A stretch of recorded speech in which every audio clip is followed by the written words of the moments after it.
Hello beautiful soul! Welcome back to my channel. This is my channel. I'm from Japan, Kabayan, Libra.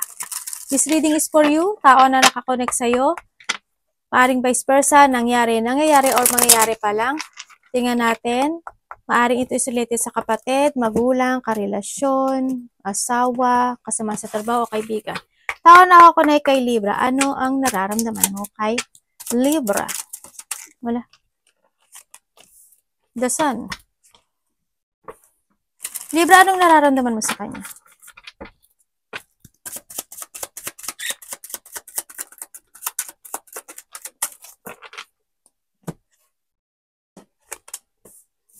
Ay, bakit?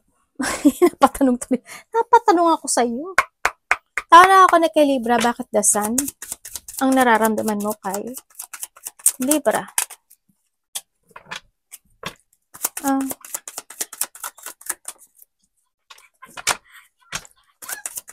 Ano yan?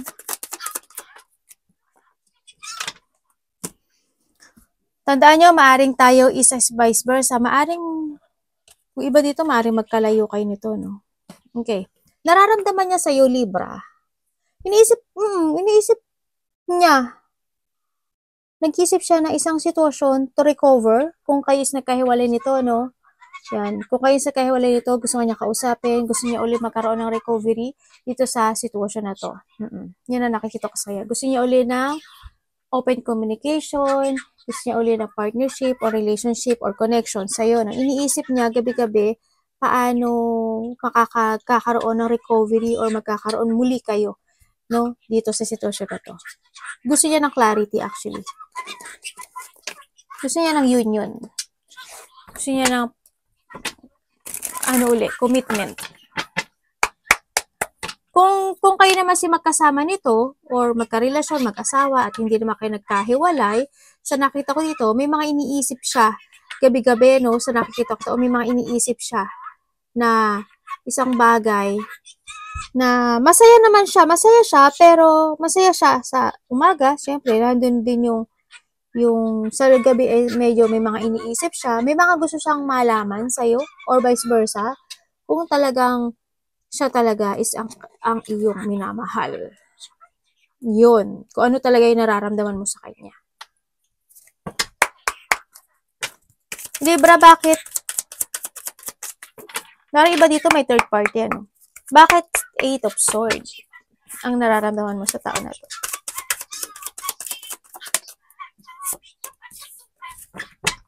Bakit? Ano ibig sabihin? And then, ano yun? Okay. Okay, nararamdaman mo sa tao na to, medyo nagkaroon ng frustration, ano, oo. You're in a painful situation, sa nakita ko dito, na talagang nandun yung nagkaroon ng sadness, na stress ka sa kanya, na frustrate ka sa kanya. Nagkaroon talaga ng mga dissatisfaction dito sa relationship na yun. Nararamdaman mo sa kanya ganun. Frustration, dissatisfaction, stress, mga pinangarap na nag-shattered, ganyan. Maring handun talaga na iniisip mo, parang siguro iniisip mo na matagal na siya kanyang niloloko, matagal ka na niyang niloloko, or may matagal na siyang iba, no? Sa nakikita ko dito, kasi kung titignan ko dito, merong iba. Maaring ito taon na to is matagal lang merong iba, or kayo yung matagal. Ganun, sa nakita ko dito. Tingnan ko pa nga.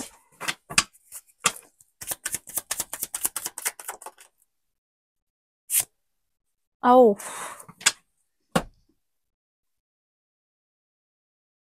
May pagsisinungaling, ano, dito. Nararamdaman sa kanya, sinungaling talaga. Tama naman sinabi mo, sinungaling siya. Nagsisinungaling siya. Dito, sinungaling siya, actually, ano siya, unfair, no? Hindi siya fair.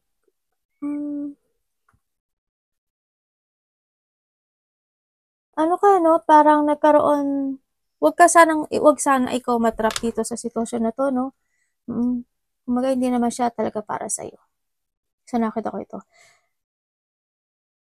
Hindi siya naging totoo sa'yo. Ang hindi ko lang maintindihan, siguro iba dito, itong tao na to, may pagka-corrupt. Di ba iba-iba yung, tandaan nyo, i-research nyo kung ano yung corruption. Iba-iba kasi yung ano yan eh. Iba-iba yung yung meaning. Ganyan. Corruption kasi dishonest. Ganyan. Corruption na maring niloko ka lang niya, kung tutuusin. Ganun din yan, dishonest. Kumbaga, meron naman talaga siya, pero nakipag-connect siya sa'yo. O kaya, corruption when it comes sa money. Kumbaga, gusto niya lang, needs ka lang niya kasi maaring nakukuha niya yung needs niya sa'yo. Yung mga ganun. I-research nyo kung ano ibig sabihin nun. Ganyan. Yan ang nakita ko, it's more on frustration, it's more on nabiktima ka, sabi mo, I'm the victim, I'm the one of the victim. Ganyan, sa nakita ko dito. Niloko niya, nag-lie siya, nag-i-sneaky siya. Ganyan. Hindi ko lang alam kung ninakawan ka niya o talagang inubos niya yung pasensya at kabaitan mo, no? Sa nakita ko dito. Yun ang nararamdaman mo sa tao na to. Na ano siya. Isa siya sa gumuho ng iyong mga pangarap. Kumbaga tsaka ano to, sinabi mo materialistic siya. Parang ganun nakikita ko sa kanya. Tingnan natin ang tao na ako na kay Libra, anong intention. Sa mga magkakasama naman dito, sa nakita ko dito, yun nga, ganun pa rin, there's a frustration. Kung kayo mag-asawa or magkarelasyon na hindi naman kayo nagkahiwalay, nagsisinungaling itong tao na to, maaring ito is, there's an attraction sa iba, or nagkakaroon dito na kahit na hindi siya nagiging good, itong relationship na to is pinipilit mo pa rin na intindihin ng maigi itong sitwasyon na to, no? Tinatanggap, ibig sabihin, tinatanggap mo yung nangyayari sa inyong dalawa. Anong intention mo kay Libra? Kasi kung hindi mo tanggap, paalis ka. Kung sa magkakarelasyon yun ha, sa iba dito kasi ano na, magkahiwalay na kayo eh. Bakit? Ito ang intention mo.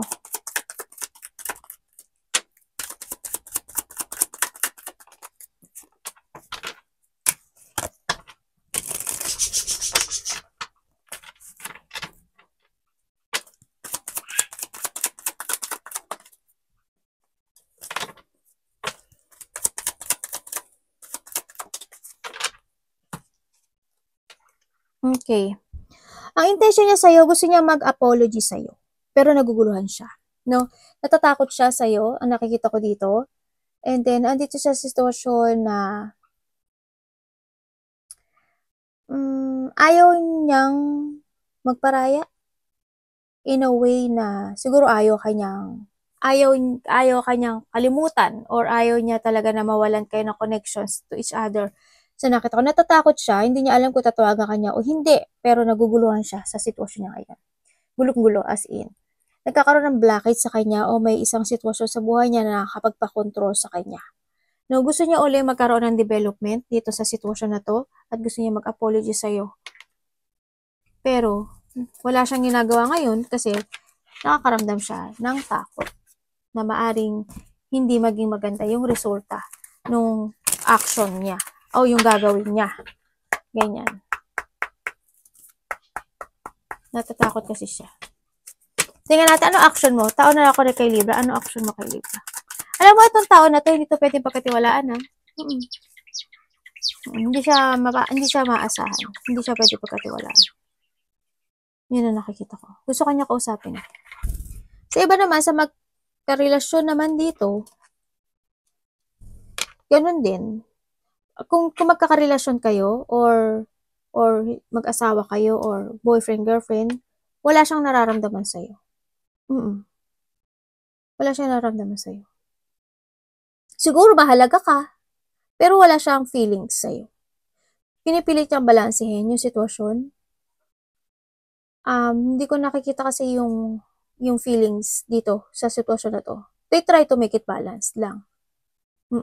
Maaaring nandito sa sitwasyon na nagtitiis siya o nandiyan lang siya sa sitwasyon na nagiging ano lang siya.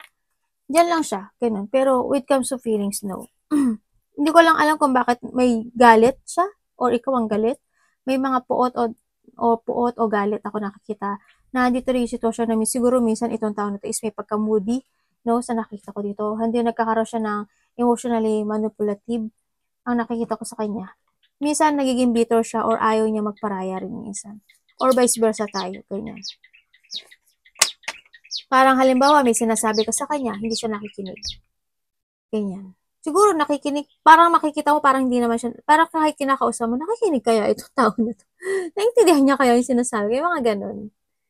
O maaring hindi niya lang dinidibdib yung mga sinasabi mo. Pero when it comes to feelings, there's no feeling. Ano, kuhanin mo yung sa'yo dun ha. Ano ang action mo kay Libra? Taon na ako na kay Libra. Ano ang action mo kay Libra?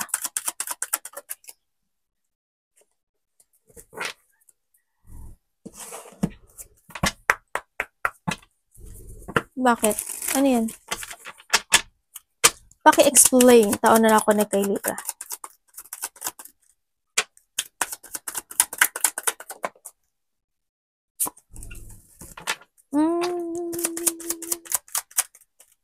Dapat pa ba? Gusto ka daw niya kausapin. At gusto niya ulit magkaroon ng renewal or muling pagbabago sa inyong dalawa. Actually, curious pa sa iyo eh. Kaso andito lang siya na, oh, di ba? Devil! Devil to. Ayaw niyang maging masaya ka. Actually, ano, medyo nagkakaroon siya ng options in life. Ang dami pumapasok sa isip niya, pero bad. Oo, bad. Ganyan. Maring, hindi lang ikaw nag-iisa sa buhay niya. As long as makakasakim siya ng tao. Yan. Yes, gusto niya ulit magkaroon ng renewal. Gusto niya magkaroon ng new beginning sa buhay mo. Ayaw kanyang i-let go. Naguguluhan siya ngayon kasi nagkakaroon siya ng options in life. Ganyan. Kung ibig sabihin, hindi ka nag-iisa sa buhay niya. Yun. Kumbaga may pagka-player itong tao na to, no? Kung titignan mo, wala pa rin siyang ano, di ba? Marami siyang gustong hiling or hindi yung sitwasyon na itong tao na to is ano siya? Teka lang, kuha akong tissue. Ano talaga siya, hindi good yung energy niya kasi devil siya eh. Devil yung lumabas sa kanya. Kumbaga, ang kanyang pananalita eh siguro may pagka mabulaklak, ganyan. Diba, may pagka-alam niya paano kanya paamuhin, kanya alam niya kung basta paano niya ma-poison. Poison? Mapopoison yung utak mo. Ganyan. Yun. Gusto kanya kausapin. Maaring nag-uusap kayo nito sa iba. Pero sa dito, gusto kanya kausapin. Gusto niya ulit magka-renew. Kasi nagkaroon, kumbaga, dito yung sitwasyon na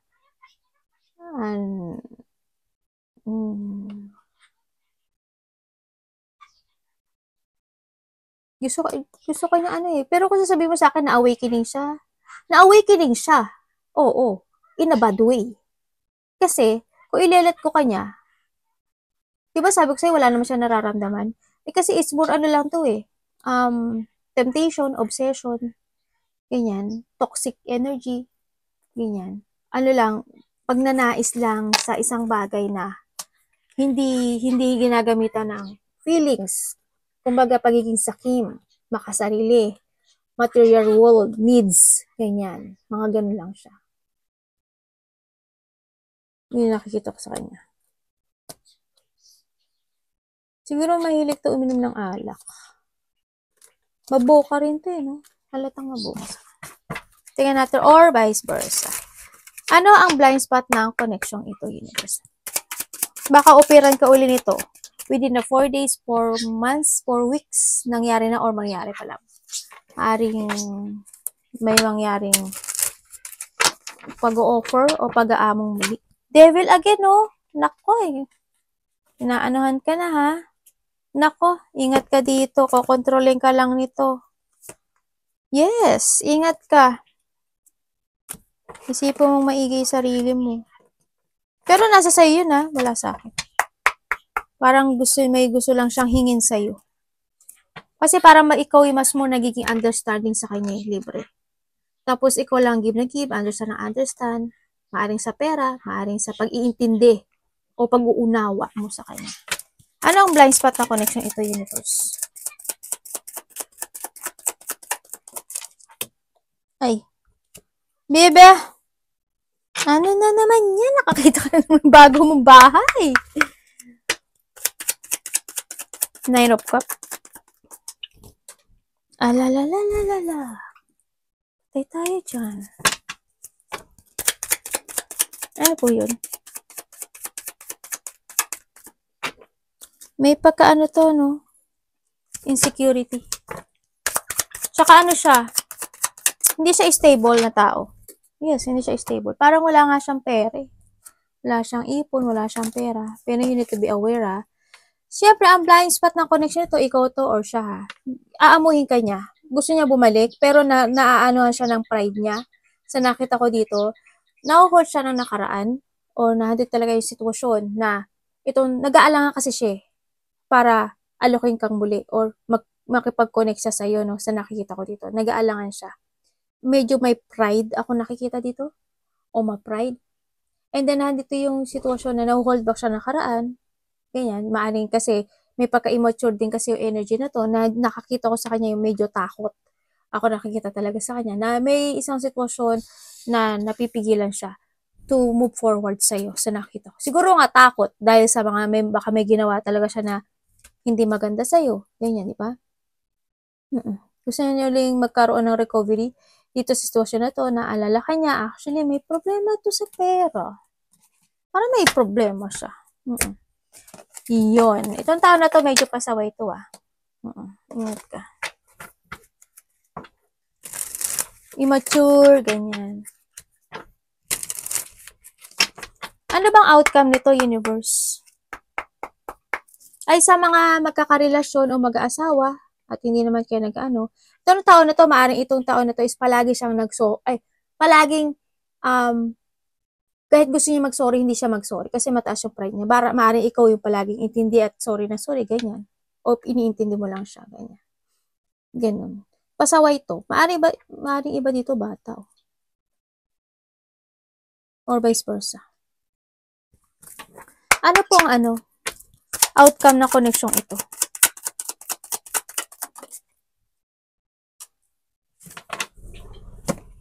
Ano yan?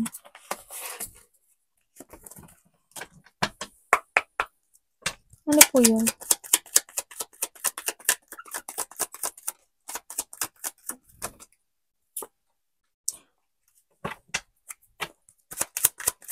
Paki-explain.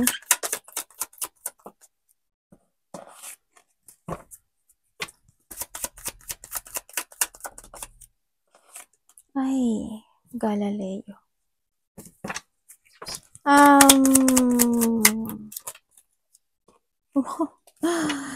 Diyos ko po. Okay, ang outcome daw nito, sa nakita ko dito, outcome nito is, kung talagang gusto mo magkaroong muli kayong dalawa nito, o gusto mo talaga ng connection dito sa taon to, tanggapin mo na minsan may nagtataas ng ego, na minsan nagkakaroon ng disagreement, na minsan is hindi kayo magkakasundo, na minsan is may magkakaroon ng frustration, no? Na minsan is may mga bagay na biglang mangyayari na wala sa plano, ganyan. At kailangan mo din na maging aware, syempre. Kailangan malakas daw yung loob mo. Diba? Sinasabi dito. Yun ang desisyon. Yung may desisyon, no? May desisyon talaga. Kung gusto mo lang naman, diba? Kung gusto mo lang naman. Yun ang magiging outcome. Kailangan matanggap mo. Ma-accept mo. Pero nasa sa'yo yun.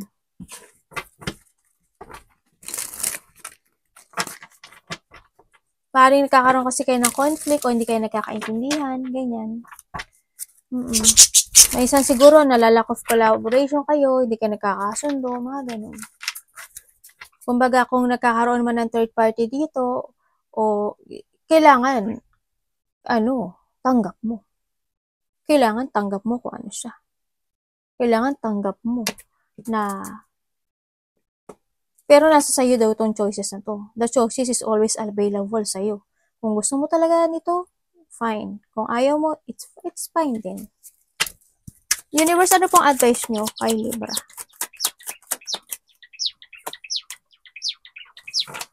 Okay. I understand.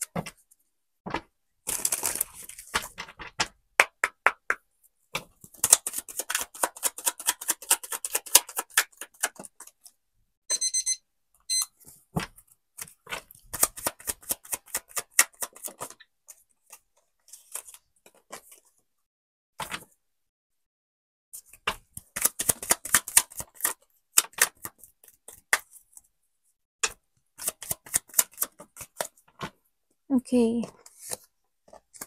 Okay, ang advice niya sa'yo is kailangan mo daw ma-accept yung mga bagay na meron ka sa ngayon, no?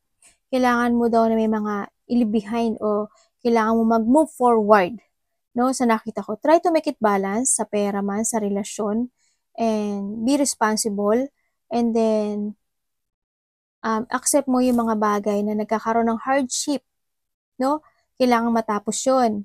And then, yun nga, accept the lesson, sinasabi dito, ito na rin yung sitwasyon, sa relasyon man yan, sa relasyon man yan, sa trabaho man yan, o sa pera mo man yan, any situation. Kailangan mo maging wiser, kailangan mo magkaroon ng i-accept mo yung mga lesson na nangyayari sa'yo, and then, moving forward, leave behind yung mga dapat i-leave behind, alisin yung mga dapat alisin, i-let go yung mga dapat i-let go, keep moving to reach your goals. Na nakita ko to, huwag kang hihinto, huwag kang maging hangman, no? Try a new plan, strategy, pananaw sa kinabukasan. We need to sacrifice, or you need to sacrifice sa mga bagay para magkaroon ng stability sa iyo this time. Sa relationship, sa pera man yan, sa sarili mo man yan, no? Release all the baggage. Ang nakita ko dito, para medyo magaang-gaang. Let go whatever holding you back. Sa nakaraan, ang sinasabi dito. Energy ni Libra.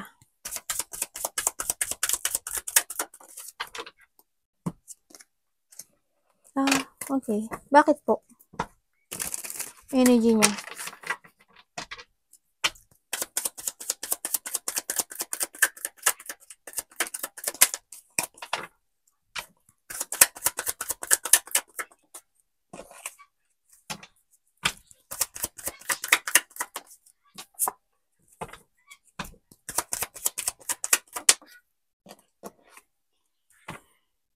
Okay. Ang energy mo daw is nandito ka daw sa sitwasyon mo na maari may mga maaalala ka na mga nangyari in the past, the good and the bad situation. Sa nakita ko ito, medyo may mga decision making na magiging mabagal, no, ang resulta. May mga bagay na hindi mo pa siya talaga kayang i-let go. May mga bagay na magkakaroon ka na ng doubt, or may mga bagay na paplanuhin, no, ka sa buhay mo na maaring magda-doubt ka doon, or maybe you're waiting for something to communicate or magkaroon ng magandang kabuluhan o resulta sa isang sitwasyon na hinihintay mo. Hindi rin na may mga gusto kang aksyonan, pero you don't know how to proceed. Ang nakita ko to, if you take it action or not, or nandun yung decision making to stay or to go sa isang bagay na gusto mong gawin this time, ano, may mga ganun ka raw na, this time, yung energy mo. Ganun. Try to focus to yourself po. Kailangan ngayon is you need to focus, to dedicate to your goal. Kailangan give an effort, be practical, hard work, lakas ng loob, at syempre, take it action. Kailangan, no? Kailangan maging practical ka. Or be practicality. No? Sa nakita ko dito.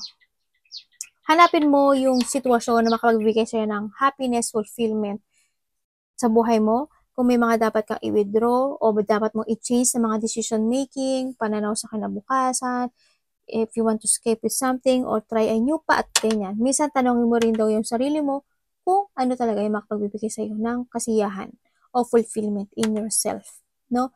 And take care of yourself, siyempre, take care of your health, self, money, sarili mo mismo. Arigatou namaste, God bless.